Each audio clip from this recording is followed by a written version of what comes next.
자, 10강입니다. 69쪽이에요. 소제목, 자연과학으로 인식할 수 있는 세계의 범위. 제목이 재밌네요. 자연과학으로 인식할 수 있는 세계의 범위. 나는 언뜻 소제목 봤을 때 이렇게 보면 이제 단어만 몇 개 처음 들어오잖아요.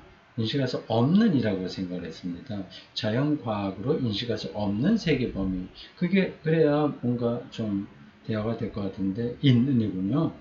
자연과학으로 인식할 수 있는 세계 범위. 이 말은 뭐 마찬가지입니다. 없는 세계가 있다는 거니까요. 자연과학이 도저히 넘을 수 없는 인식의 한계가 있을까요? 자연과학의 인식에 미치지 못하는 부분과 종교에서 이야기하는 세계의 저편 사이에는 어떤 관계가 있을까요? 예. 물고기가 물을 인식할 수 있을까? 하는 그런 질문이 화두죠. 떠오르네요. 자연과학은 물을 이해하려고 하는 거거든요. 세계 안에 물고기가 물을 하듯이. 근데 그 말은 물고기는 물과 일치가 돼서 그 근본은 모른다는 겁니다. 바깥으로 나와야 되는데 이미 세계 안에 던져져 있어서 알 수가 없죠. 한계가 있는 거죠. 안다는. 자, 뒤르가 이야기합니다. 이 방장으로 보여요. 방장, 뒤르가. 그래서 늘 첫 번 발언을 합니다. 저는 자연과학이 넘을 수 없는 인식의 한계가 있다고 확신합니다. 제가 보는 자연과학의 한계는 거의 본원적인 거예요. 어떤 질문이 우리 자연 과학자들에게 주어지면 우리는 우선 그 질문이 검증할 수 있는 것인지, 다시 말해 과학으로 설명할 수 있는 범위에 있는 것인지 판단해야겠죠. 질문이 그런 범위를 넘어선다면 우리는 그 질문에 답할 수가 없게 되고 다른 누군가가 대신 답변을 떠맡아야 됩니다. 다른 입장에 있는 자연과학자도 있을 겁니다. 아직 우리가 자연과학이 충분히 발달을 하지 않아서 그렇지 결국은 다 안다, 알게 된다. 그렇게 자연과학적으로 해명할 수 없는 건 아예 없는 거다. 그 입장의 과학자들이 있는데 이 뒤로는 그러지 않다고 말합니다. 마야비 지식의 한계를 묻는 질문은 긴 역사를 가지고 있죠. 한 예로 뉴턴과 벤틀리 주교 사이에 맺어졌던 약속을 들 수 있겠군요. 두 사람은 물리학이 어디까지를 담당하고 신학이 무엇을 다뤄야 하는지에 대해 합의를 본 적이 있습니다. 당시 뉴턴은 태양계가 어떻게 생성되었는지를 물리학적으로 설명하기란 불가능하고 또 앞으로도 그 문제를 결코 해결할 수 없으리라고 생각했죠. 그때 그렇게 생각했군요. 지금은 이게 다 풀렸는데.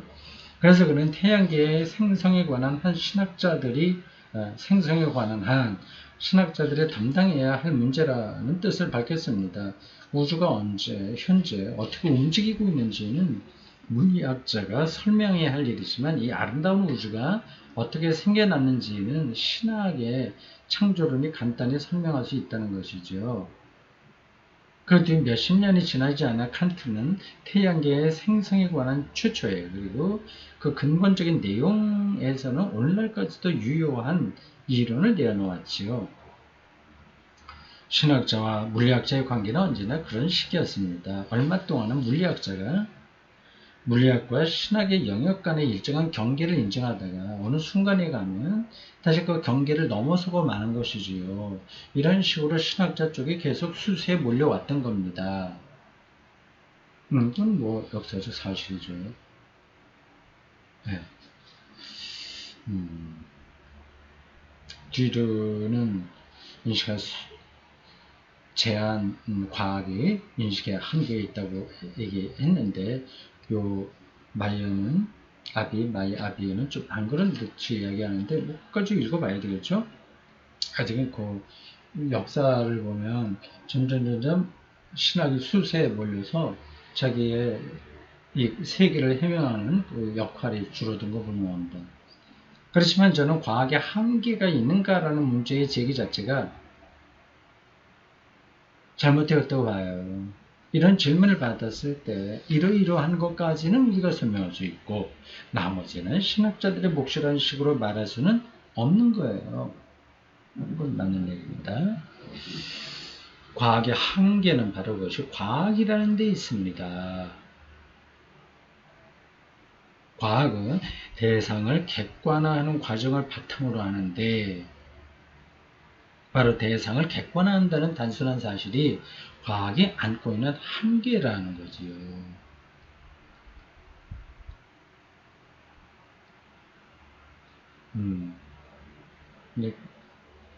양자역학 이후로는 객관화, 표준화 안 되는 겁니다. 세계 과학의 속성상 이제는 객관화 밖에 할 수 없으니 객관화 아는 방식으로 경험할 수 있는 세계는 안 되는 거죠. 과학은 인간이 객관화할 수 있는 모든 것을 인식할 수 있고 따라서 객관화가 가능하지 않으면 인식의 대상이 될 수 없어. 말하자면 과학의 한계란 과학이 안고 있는 근본적인 한계라는 뜻이죠. 동의합니다. 그렇다고 해서 과학의 모든 분야가 대상의 객관화만을 통해서 이루어진다는 뜻은 아닙니다. 객관화가 아닌 다른 원칙을 가진 과학도 얼마든지 상상해 볼 수 있겠죠. 어떤 걸까요? 오늘날에는 종래의 물리학이나 자연과학처럼 세계를 객관화하지 않고 총체적으로 세계를 관찰하는 일종의 대안과학에 대해서도 논의가 되고 있고요.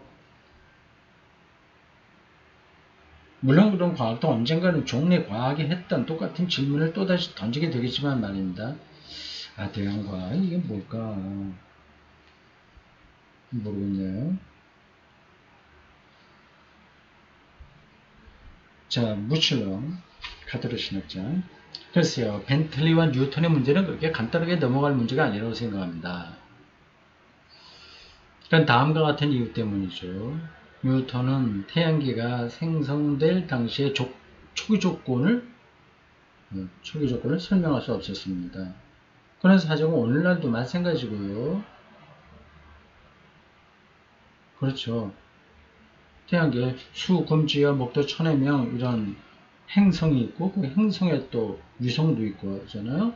이게 왜 어떤 조건에서 이렇게 되는지를 계산해 낼 수 없는 거죠. 지금도 그건 못할 거예요.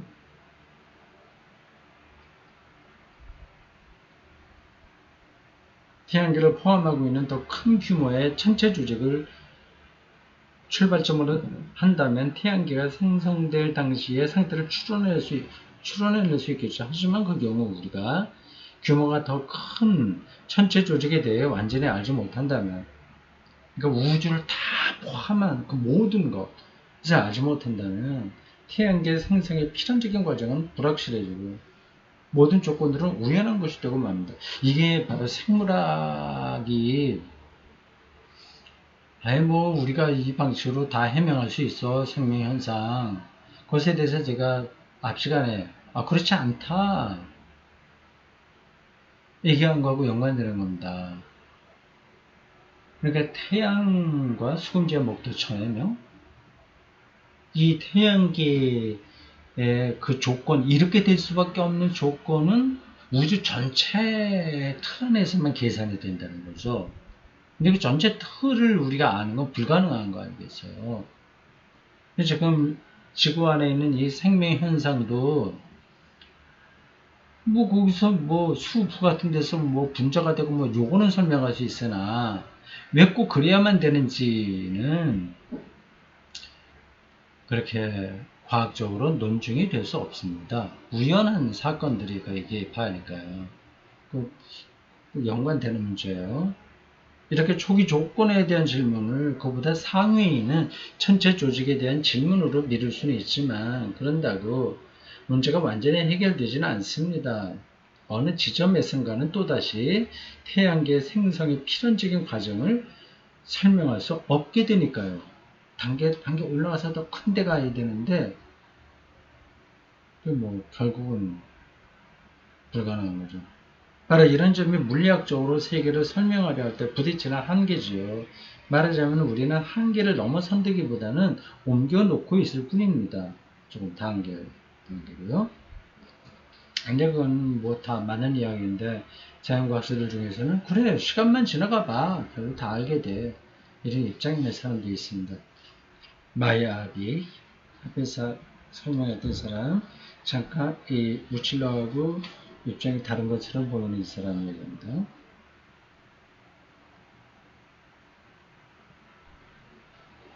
어떤 사물의 생성을 둘러싼 최초의 상태를 알 수 있다면 자연과학은 우리가 알고 있는 법칙을 동원해서 그 사물의 발생을 설명할 수 있습니다. 그러나 그 최초의 상태가 왜 그 모습이었는지는 설명할 수가 없어요. 어떤 사물의 생성을 둘러싼 최초의 상태에 도달하면 우리는 미첼러 선생이 얘기한 대로 그 초기 조건들은 전혀 필연적이지 않다는 사실에 부딪히게 됩니다. 왜 그런지 모르는 거죠. 그 초기 조건. 그러나 초기 조건을 설명할 수 없다고 해서 그 문제를 신학자에게 맡길 필요는 없다고 봅니다. 이것도 일리가 있어요. 그 대신 우리는 그 문제를 우연한 조건으로 이루어진 상태로 내버려 두면 되는 것이지요.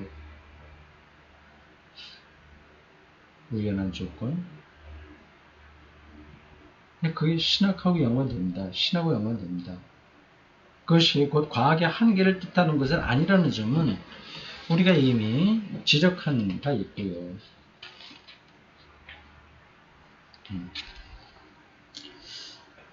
무칠러가 다시 등장합니다. 여러분도 무칠러하고 아비히가 교대로 이야기하고 있습니다. 여러분도 아마 요즘 한창 회자되는 인간 원리 엔트로피 프린시플에 대한 논쟁을 알고 있을 줄 압니다. 그 법칙은 우연한 자연의 상수들을 물리학 법칙으로부터 유도해내서 없다고 말하지요. 아하, 자연의 상수는 늘 있는 어떤 원리들을 가리키는 겁니다. 자연의 상수. 그거죠? 원리들만이 아니라, 이거 얘기 들었는데, 내가 또 조금 뭐 개념을 착각하고 있나요? 자연의 상수. 그들을 물리학 법칙으로부터 유도해내서 없다고 말하지요.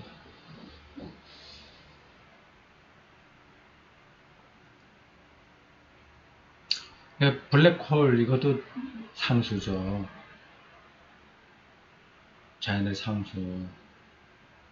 그런 것들을 물리 법칙으로부터 유도할 수 없다. 그런 상수들의 값이 조금만 달라졌다면 지금과 같은 세계는 있을 수 없었을 것이라는 얘기죠. 그래요. 조금만 그 상수가 달랐어도 지금의 세계는 아니다. 생명이고 뭐가 아무것도 없었으리라고 말입니다. 그렇습니다. 그런 견해를 가진 사람들은 현재와 같은 상태를 가능하게 한 것은 신의 섭리라고 주장합니다.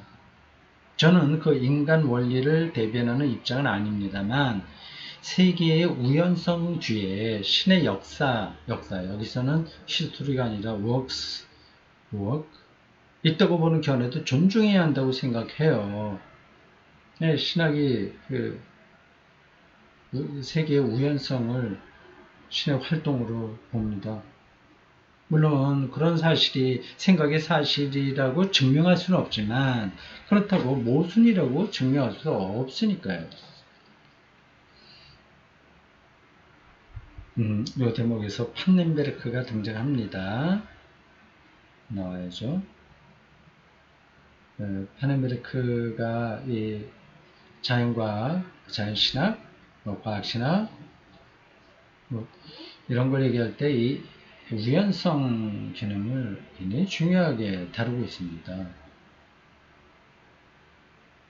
그러니까 이 세계가 물리적인 원칙에 의해서 탁탁탁 그렇게 돌아가는 게 아니라고 하는 거죠. 물리학자들도 이야기하는 바입니다. 우연한 게 그렇게 되는 것들이 많은 거죠. 근데 그걸 이제 하나님의 통치 방식이라고 하는 그가 주장합니다. 뭐 이렇게 이거를 이제 한두 마디로 이렇게 그의 주장을 말할 수는 없죠. 거기에 뭐 굉장히 복잡한 여러 가지 토대들이 있는데 어쨌든 우연성 개념이 신학에서도 아주 중요하다. 하나님과 세계 관계를 설명하는데 중요한 개념이다. 그렇게 아시면 되겠습니다. 오랫동안 사람들은 자연 법칙이 영원 불변하다고 믿었습니다. 그러나 시간에 관계없이 언제나 타당한 수학 공식을 두고서나 그렇게 말할 수 있겠지요. 수학 공식이요. 1 더하기 1은 2, 2 곱하기 4는 8. 이런 것들은 변하지 않으니까. 그 자체는 변하지 않지만 십진법이 아니라 다른 진법으로 하게 되면 그 숫자도 좀 헷갈리는 거 아닌가? 그 원리도 달라져야 되는 거 아닌가? 자연 법칙이란 그 앞서 있어야 하는 초기 조건을 응용함으로써 얻을 수 있는 것입니다. 그래요. 네.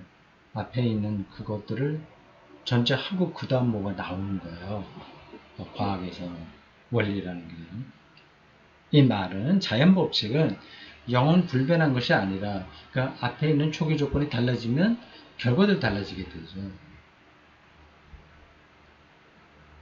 그게 아니라 영원 불변한 것이 아니라 그런 초기 조건이 주어져 있는지 여부에 따라서 좌우된다는 뜻이죠. 적용되는 영역도 없이 그 자체로 존재하는 자연 법칙은 없어요. 허공에 떠 있는 만고불변의 그 물리학 법칙은 없다. 그 앞에 초기에 어떤 것들을 전제하고 된다. 이 말은 근데 어떤 예를 들어야 되나? 비가 온다고 할 때 물리 현상이지 않습니까? 비가 오는 것 자체만 갖고는 법칙을 세울 수 없고 구름이 되고 수증기가 올라가고 그건 전제 기초 조건이 있어야 되는 겁니다. 그렇게 해도 되겠죠. 자, 시간을 잠깐 보고요.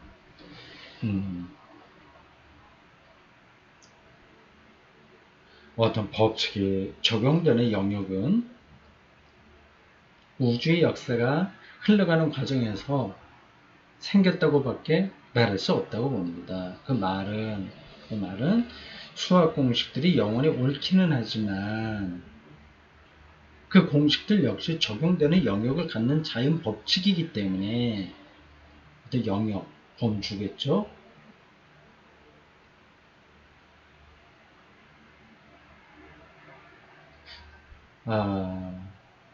소리가 1초에 뭐 360m 간다고 하던가요? 음속 있죠? 그 원리도 영원 불변한 게 아니죠. 지구와 같은 요 대기의 상태에서만 그렇죠. 달에서는 또 다르겠죠. 그 영역 안에서의 자연 법칙이기 때문에 자신의 관계를 맺고 있는 구체적인 영역으로부터 완전히 독립되어 있지 않다는 뜻이죠.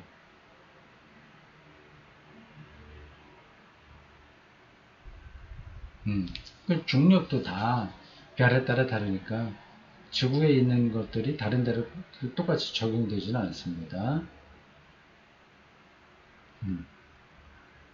뒤로. 글쎄요. 파넨베르크 선생의 의견에 저도 동의하고 싶긴 하지만 입증된 이야기들은 아닌 것 같고요. 저도 자연 법칙들이 원래부터 있었다기보다는 결국에는 진화의 과정 속에서 세계가 스스로를 만들어 나가는 가운데 형성되었다는 의견에 상당히 마음이 끌리는 게 사실입니다. 그러나 그럴 수 있다고 생각은 합니다만 지금으로서는 꼭 그렇다고 말하기는 어렵군요. 그건 하나의 가능성이 아닐까요? 음, 뭐 조금 다른 문제가 다뤄지는 것 같습니다. 왜소하게 그지없는 우리 인간들이지만 이렇게 질문을 던지다 보면 그래도 언젠가는 그 거대한 우주를 온전히 파악할 수 있을까요?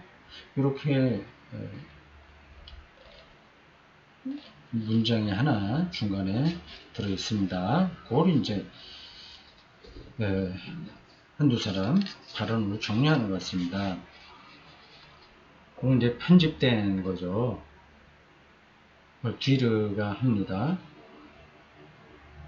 하나의 가능성이 아닐까요? 그렇게 하고 이제 우리가 자연과학이 쭉 발전하고 인식의 영역이 넓어지고 하게 되면 결국 우주를 온전히 파악할 수 있을까요?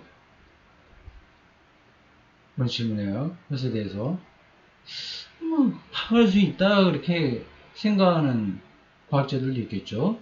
근데 뒤로는 이렇게 생각합니다. 영원히 불가능할 겁니다. 인간은 작은 하위 체계에 지나지 않고 세계에는 던져져서 물속에 들어가 있는 물고기와 같은 겁니다. 앞에서 얘기한 대로 그래서 하위 체계에 지나지 않고 모든 체계는 자신보다 하위에 있는 개체만을 파악할 수 있을 뿐 보이는 거 확인할 수 있는 상위에 있는 체계를 이해한다는 것은 불가능합니다. 세계 내의 존재라는 거죠. 그런 거하고 연관되는 이야기입니다. 그게 바로 우리의 한계예요. 우리는 우리의 사고에 의존할 수밖에 없는데 우리의 사고는 우주라는 문제를 다루기에는 너무나 유치합니다. 제 표현이 아주 과학자답지 않네요. 겸손한 거라고 할 수 있고 실체를 뚫어보는 발언이라고 할 수 있습니다. 우리가 뭐를 알아가는 거는 다 사유하는 거 아니에요. 근데 그 유치하다고 얘기 안 해요? 굉장히 철학적인 표현이네. 뒤가 철학도 했나? 그럼 맞네요. 물리학 교수, 철학 박사. 1987년부터 뮌헨의 막스 플랑크 연구소 소장으로 재직했다. 핵물리학, 입자물리학, 중력 이론 분야의 전문가, 평화문제 연구로 1987년 대한 노벨상을 수상했다. 우리의 사유가 유치하다. 그렇다고 저는 인간이 그런 큰 문제를 해결할 수 없다는 사실에 낙담하고 싶지는 않군요. 마이아 아비 선생께서 지적했듯이 우리의 바람은 우리 주변의 문제를 해결하는 일이고 그 정도의 과제라면 우리의 이성만으로도 충분할 테니까요. 충분하지 않을 거예요. 우리 이성만으로 해결이 될까? 이성이 그렇게 올바른 것을 선택할까요? 이것도 하나의 가능성으로만 있는 거지 아닐 수도 있습니다.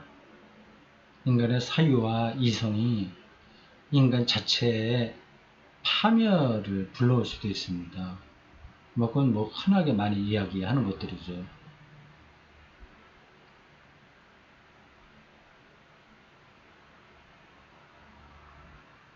여기서 우리 주변의 문제를 해결한다고 하는 거는 국가 사이의 분쟁도 해결하고 그리고 대기 오염 문제 등등등 그런 거요. 우리가 지금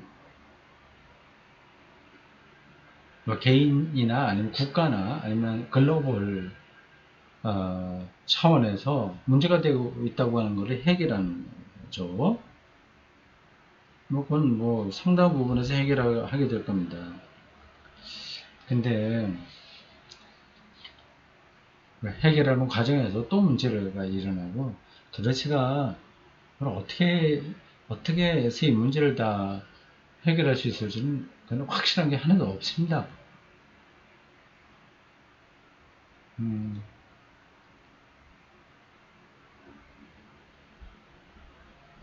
여기서 이제 기독교 신앙이 어떤 말을 할 수 있느냐, 이게 중요하겠죠. 예수 재림, 종말론적인 하나님의 통치, 뭐 이런 말로 철학과 물리학에 있는 사람들하고 대화를 할 수 있을까요? 대화만이 아니라 설득력 있게 우리의 입장을 설명할 수 있을까요?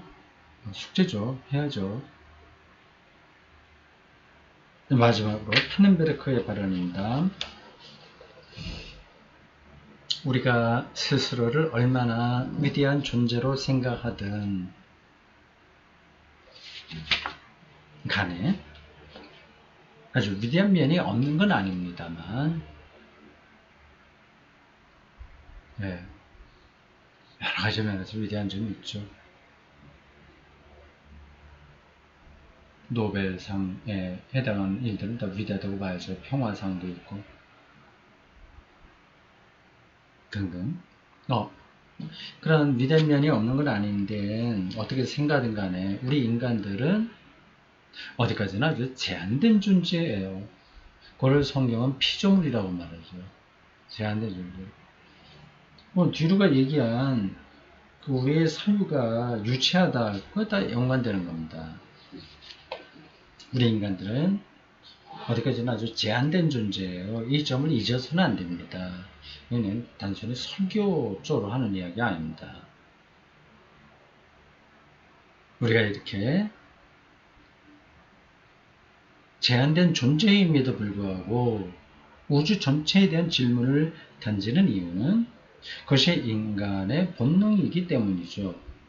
그걸 이제 기독교적인 관점에서 말하면 영적인 존재, 하나님의 형상으로 지음받았다. 이게 인간 본능이라기보다는 본성, 본질, 본질, 본성? 뭐 그렇게 이해해야 되겠죠. 하나님의 형상을 지음받았다. 피조물이면서 동시에 하나님의 형상으로 지음받았다. 그렇지만 우리가 우주에 대한 질문을 던질 때 어디까지나 제한된 존재로서 묻고 있다는 사실을 간과해서는 안 됩니다.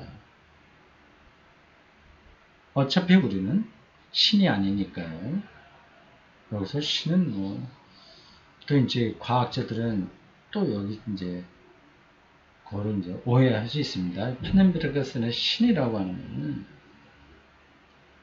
것은 단순하고 유치한 그런 차원이 아니죠. 만물을 규정하는 현실성 이런 표현에 나와 있듯이 그리고 우리의 존재 전체를 휩싸는 신비 이런 차원입니다.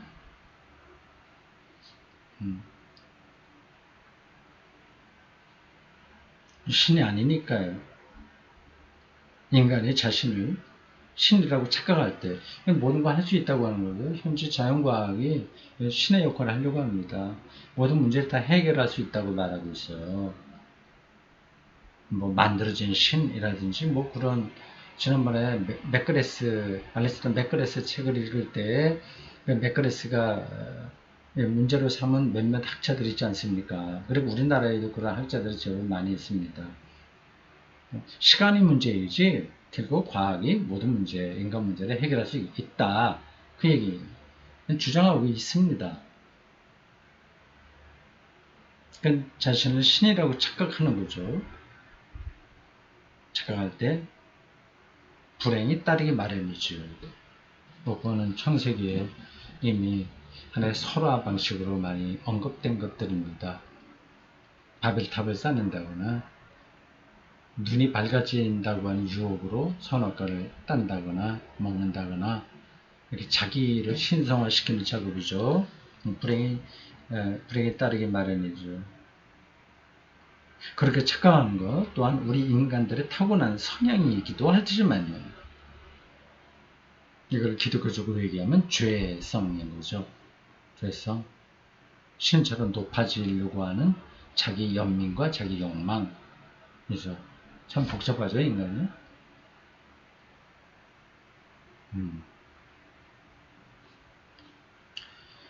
자, 됐습니다. 재미있습니다. 오늘 여기 74쪽까지 읽었습니다. 마치겠습니다.